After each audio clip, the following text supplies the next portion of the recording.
Some carnivore dieters are adding back carbs to their diet, but is this adjustment really beneficial, or is it not worth the effort? Let's unpack it and to see what's happening. Hi, I'm Dr. Eric Westman, and welcome to my channel where I review and debunk nutritional misinformation online.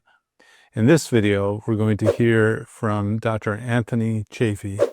He is a physician and one of the major promoters of the carnivore diet, and he has some great ideas, great comments to say here, and wait till the end till you hear my final thoughts. Need carbs to be healthy? Short answer, absolutely not. Humans have been apex predators for over 2 million years, and during much of that time, we were in the Arctic Circle during the ice ages. Not much fresh quinoa and grains up there, and certainly no honey. So for thousands of generations in human history, we have been hyper carnivores without any access to carbohydrates. So even if people would want to use them, they wouldn't have even had access to them. Just think about what people were eating when they were walking from Asia to North America over the ice bridge during the last ice age, 1,500 miles north of what is now Seattle, when Seattle at the time was under a mile-high block of ice. If carbohydrates were essential for health and for life, we would not have survived during those conditions, and no one would have made it to North America, or survived during the ice ages or in the Arctic Circle today. So in spite of tens of millions of people around the world right now doing ketogenic carnivore diets, and entire civilizations of humans alive today and historically and prehistorically who have never eaten carbohydrates without any health issues, there are still people that try to say that without carbohydrates, you're going to get into a stress state, you're going to jack up your cortisol and cause harm to your body, and you might damage your thyroid and cause other issues. Well, I have to kind of agree that the history, while that is kind of the epic view of history, does support the fact that humans evolved eating meat. And I know there's a lot of other people with other points of view, but the most telling thing for me is the intestines of the human really looks more like the intestines of a carnivore than an herbivore. So it's not just what the animal looks like or that we've evolved from certain animals, but the current state of digestion for a human is most like a carnivore. Now, that doesn't count in the clinical trial world where you need science to prove what you're talking about. But the basic understanding of where we've come from, what the human has evolved to eat, I think is helpful, but it doesn't prove that it's the healthiest way to eat today. This is strictly against the literature, and the long-term randomized controlled trials in humans on ketogenic diets for 2 years plus show absolutely no damage to thyroid or elevated cortisol or any other dysfunction of the hormonal physiology. And what do such bodies as the National Academy of Science and the Institute of Medicine have to say about this? Well, they say point blank that you don't need any carbohydrates in order to not only survive, but thrive. They point out that in large populations that have never eaten carbohydrates, as long as they got adequate protein and fat, that this had no negative effects on their health or longevity. So this is a well-studied and well-known phenomenon that being in a ketogenic state is actually healthy. It's not harmful. There are thousands of randomized controlled trials in humans showing the specific health benefits of a ketogenic approach, even when compared to a high-carb, low-fat diet, a well-designed Mediterranean diet, the DASH diet, and so on. Yeah, and stepping back, big picture view, because we store fat energy on our bodies. We all become fat burners if we don't eat for a day or two. So when someone goes into an area where there's no food, yes, in the Arctic with the migration, the Great Migration, or even just if you're not eating for a few days and you're sick, you're going to be burning fat, and you become a fat burner or go into ketosis. So it seems like it's abnormal and it seems unhealthy, but it's really not. It seems that way just because no one's really talked about it. And in our lives, we've always had carbs around. What's confusing is some people can thrive and live long, healthy lives by eating carbohydrates, but some people can't. And so I think Dr. Chaffee's point here is that you don't have to eat carbohydrates. The body will figure it out. It doesn't mean everyone doesn't have to eat carbohydrates. And I don't think that's his point. Ketogenic diet beats these diets again and again for specific medical outcomes, such as treatment of diabetes, treatment of weight loss, treatment of Parkinson's, treatment of Alzheimer's, treatment of polycystic ovarian syndrome, treatment of kidney disease, and the list goes on. Again, there are literally thousands of randomized controlled trials in humans showing the benefits of ketogenic diets like a carnivore diet. The added benefit of a carnivore diet or a plant-free ketogenic diet is that you're also removing all the other plants that have plant toxins that can also cause some harm as well. Especially for people with autoimmunity, this is really important because these plant toxins can actually trigger autoimmune flare-ups. Recently, you'll hear influencers talking about how stressful it is on the body to make its own glucose. It's not stressful at all. Again, this is our natural, normal metabolic state. This is the natural metabolic state of humans going back millions of years. It's a natural metabolic state of nearly every animal on Earth. 70% of the animal species are carnivores. They eat protein and fat, and so they run on that fat. That's what a ketogenic state is. Then herbivores, who largely eat fibrous plants, and that's most herbivores, don't actually break down that cellulose into the glucose molecule it's made out of because they can't make cellulase. No vertebrate animal is able to make cellulase. It's the microorganisms in their gut that break down the cellulase, consume the glucose, and as a byproduct, release saturated fat. Then those bacteria and microorganisms die off and they're absorbed as protein and other nutrients. So while a gorilla just eats green leaves, 70% of what they absorb is saturated fat, 30% from protein, very little from carbohydrates. I have to say that Dr. Chaffee has done this homework. This idea that even herbivores and ruminant animals absorb a high-fat diet is kind of buried in the literature, and you have to kind of make the effort to calculate out the carbs that are being consumed, carbs and protein, by a cow. Actually, the bacteria in the gut change that the carbohydrate into short-chain fatty acids.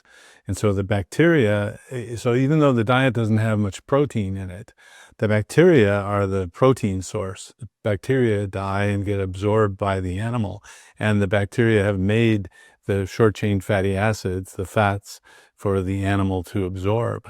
So indeed, all mammals absorb a 70% fat diet.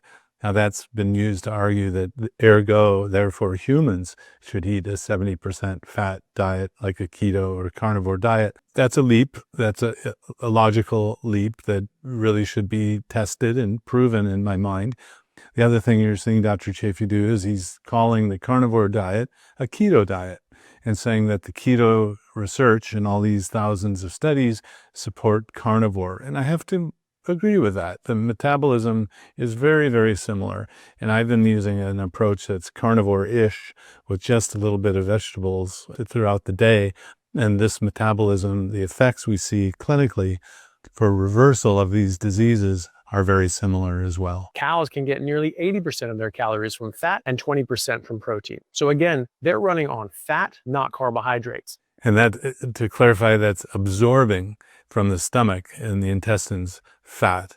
So all mammals absorb a high-fat diet, which is fascinating. There's a video by Barry Groves, Groves, who goes through the detail of calculating out the fat absorption in the intestine of all these different mammals. That's pretty geeky, but I have to say Dr. Chaffee does his homework. So if we were supposed to run on carbohydrates primarily, we would be one of the few animals on Earth that does so. These people try to talk about biochemical pathways, and when you listen to them, it's very clear that they've never taken biochemistry. They talk about how gluconeogenesis converts protein into glucose, and this requires cortisol, and this could elevate cortisol. First of all, cortisol is important. It's vital for life. You die without it. Look up Addison's disease. That's an absence of cortisol. It's very dangerous and people get very sick. But also, just because we use cortisol does not mean that we're in a stress state or that cortisol is supraphysiological, meaning above what our body naturally wants. But most importantly, the protein pathway of gluconeogenesis is really one of the last pathways that your body goes down in order to generate energy. The predominant energy when you're in ketosis is actually from fat. It's ketones. So you take that fat in the form of a triglyceride where it has a glycerol backbone and 3 fatty acid chains along with it. That goes to your liver. The glycerol backbone breaks off. The 3 fatty acids get turned into ketones and the glycerol gets turned into glucose. So this is happening naturally and automatically. In order to generate ketones, you're also generating some glucose glucose as well, because some of your cells do still use glucose. Generally ones without mitochondria, like your red blood cells, because you need mitochondria to burn ketones. So this is called the glycerol pathway. And this is the primary pathway of energy generation and gluconeogenesis when in a ketogenic state. Until and unless you run out of all of your fat stores, you will not start cutting into your protein in your muscles to go down gluconeogenesis, to make glucose. Muscle and protein are too important of a resource to just waste turning into glucose. It also has an energy demand and can release ammonia. And if this isn't converted into urea properly, it can build up and cause protein poisoning when you're getting an overabundance of protein that can harm you. This is usually seen when people are eating very high protein diets with very little fat and very little carbohydrates. And right now there's a rash of people going around saying you have to do a low fat carnivore diet because deers are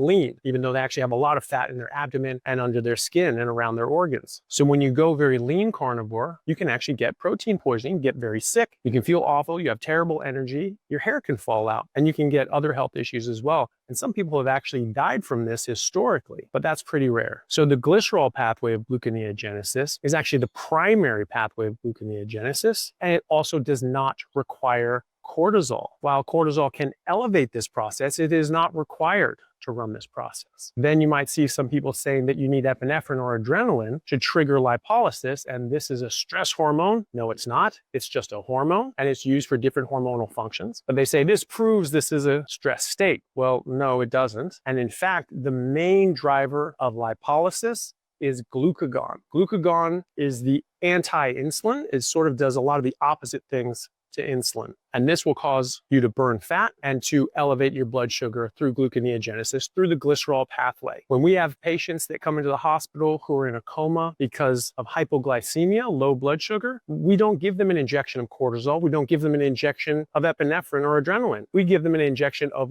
glucagon because that is what drives lipolysis and gluconeogenesis. So he's defending the naysayers about the carnivore diet who are now, many of them themselves, adding back carbohydrates. What seems to be happening to me is that these influencers, even some of them are doctors, are measuring their own blood and seeing a change from before. It might even be outside the normal range of those who eat carbohydrates, and then assuming that it's bad for them. That's not a great assumption. And I think the idea that you're going to have the same normal range for those who eat carbohydrate as those who don't eat carbohydrate is not a reasonable expectation. If you don't eat carbohydrate, your ketone level goes higher, but that's flagged as abnormal if you're eating carbohydrates or you're on that, what the lab says is a normal range. So what we're learning is that there are going to be differences. The cholesterol levels may be different if you eat carbohydrates and you don't eat carbohydrates. That's okay. We have to take the whole organism in view and not just focus on one element like an elevated cortisol, elevated adrenaline, like this rebuttal is about. So can you eat carbohydrates? Sure, if you want to, but you certainly don't have to. And I would argue that it's not a great idea. High blood sugar causes glycation. Glycation is when carbohydrates, any carbohydrate molecule, fuses to other molecules and permanently damages them. We measure this with HbA1c, which is an advanced glycation end product of glucose with hemoglobin. AGE literally ages you. So those glucose molecules can glycate the insides of your arteries. They can cause damage to the arteries. They can cause atherosclerosis and heart disease. The number one risk factor for heart disease is diabetes. That damage to the blood vessel can damage blood supply to multiple organs. And as such, you can get multi-organ failure. The number one cause of kidney failure is diabetes, high blood sugar. The number one cause of adult onset blindness is high blood sugar, diabetes. The number one cause of getting your leg amputated is high blood sugar, diabetes, because it damages the blood supply to your organs and tissues. Fructose is even worse. It has 6 or 7 times the glycation effects as glucose, so this is even worse. So people saying that eating sugar and honey is a great idea really hasn't thought that through. So in order to protect your body from that high blood sugar and glycation, that glycation can affect other tissue in the body as well.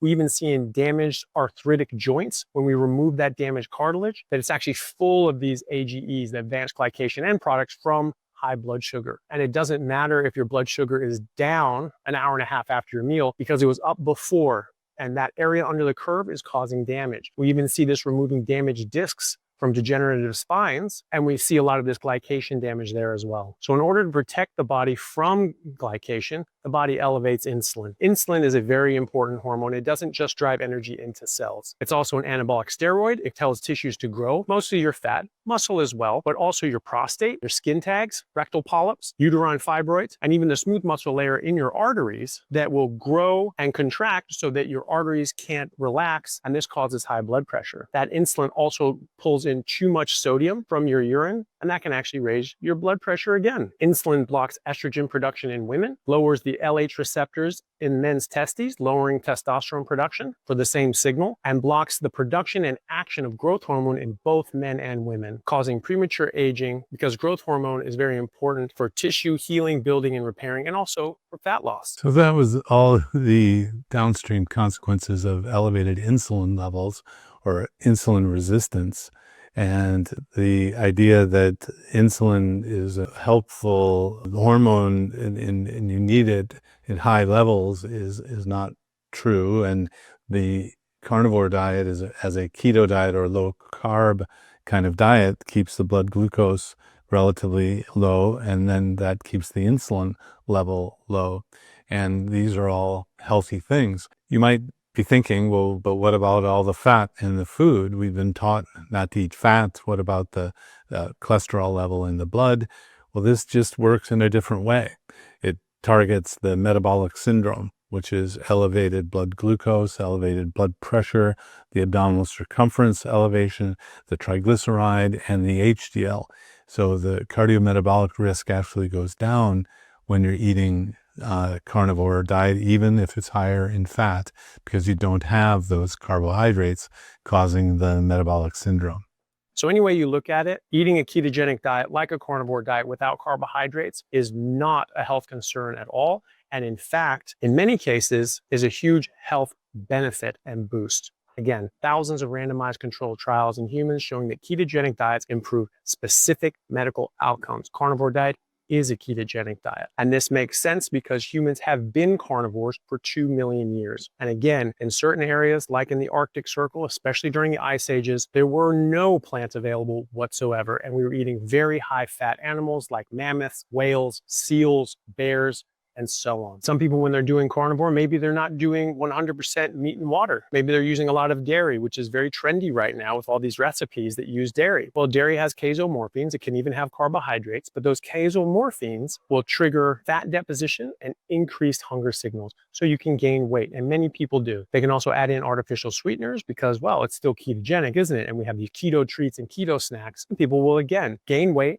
and their health can suffer. Then you have this strange trend, which I've done videos about, where people are recommending you do a low-fat carnivore diet for fat loss. And what happens? Yes, they'll lose fat at first because they're getting protein poisoning. And one of the symptoms of protein poisoning is rapid weight loss because you are literally dying. People's health can suffer, their energy goes down, and their hair falls out. And they can have a lot of other health issues as well. So then people say, well, this must be because you're in ketosis for too long and your body is shutting down because of this stress state. Then you add in back carbohydrates, and sure enough, you feel better because you're not in protein poisoning anymore. So you think that must have been ketosis. The same thing would have happened if you just added in fat. And as I've been advocating for many years, the high fat carnivore diet is very important. 70 to 80% calories from fat is typically what people need. And then people will point to these examples saying that, look, this can happen as a consequence of being in ketosis, ignoring the tens of millions of people who are thriving on ketogenic diets like a carnivore diet. So the next time someone says to you that you need carbohydrates or you'll get sick, you know what to tell them. Well, I like the video. I like Dr. Chaffee's style. And I met Dr. Chaffee this last summer at a meeting in London. And I want to just point out that the younger scientists and clinicians using keto carnivore don't have the same baggage that I do, and may not have the same baggage that you do, having lived through an era where we focused on limiting fats, watching the LDL in the blood, taking medicine to lower cholesterol levels, when really it's atherosclerosis that we're trying to prevent. It's interesting, and even these young scientists are creating research projects that I wouldn't have envisioned, testing whether a keto diet is the healthiest diet for someone to eat, even if they don't have any medical illness to correct? Is a keto diet the diet that will help you live longest? And so these are questions that are being answered by now scientists that don't feel beholden to worry about the fat in the food. It sure makes sense not to worry about it, but because my generation, lived through an era where everyone worried about it, it's natural for us to have that reaction of, well, what about the fat? What about the cholesterol?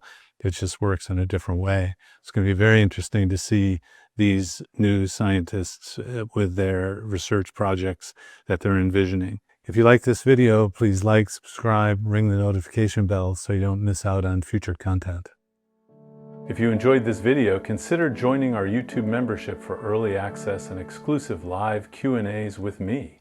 Just click the join button below or support us with a PayPal in the description.